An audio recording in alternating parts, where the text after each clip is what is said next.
Hello, I'm Hannah, and I'm here to present to you some facts and myths of publishing. Here's how it's going to work. I am going to say a myth about publishing. You, at home, at your computer, are going to shout at your computer whether this is true or false. I will then confirm or deny. If you are right, you will win a pony. One pony for every correct answer. If you're wrong, I'll... no ponies. Ready? Here we go. Myth number one. The people you see on the shelves at your bookstore likely made six figures in their book sale. False, false, false, false, false, false. You have no way of knowing how much a book sold for, even if you think you do.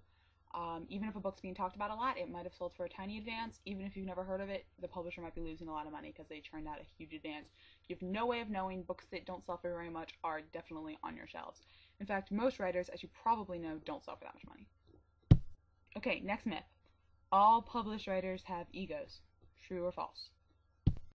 This is true. This is entirely and completely true. We all have huge egos and we're all really annoying. I'm not being sarcastic, unfortunately.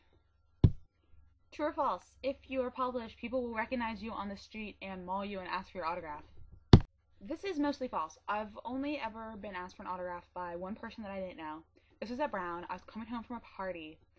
I ended up on the wrong floor because, I was coming home from a party. And I was wandering around. I didn't know anybody. And so I ran into some kids playing bowling. And one of them asked if I was Hannah Moskowitz and then asked if he could have my autograph, which was really cool. And I wish I had been sober for it because I'm sure it would have been awesome. What? In Canada, it's totally legal for me to drink. I'm not Canadian. True or false? Once your book comes out, you will be kept informed immediately of how it is selling. Bullshit, unfortunately. You likely won't find out for a long time how your book is doing, and even when you do find out, it will probably just be a partial image, not the whole big picture. You're gonna have to fill in a lot of blanks yourself. You're gonna have to guess. You're gonna have to cross them fingers because in a lot of ways that's all you're ever gonna know. Woohoo! Heh. True or false? Once you get published, you turn into an entirely different person.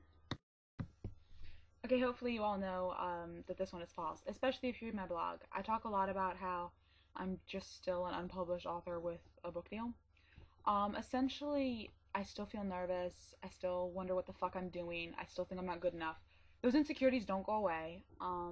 You're never gonna forget what it's like, even though a lot of published authors pretend that they were never sending query letters and crying over first drafts or whatever the fuck it is that we do. We were there. It does happen. It still happens. And that's okay.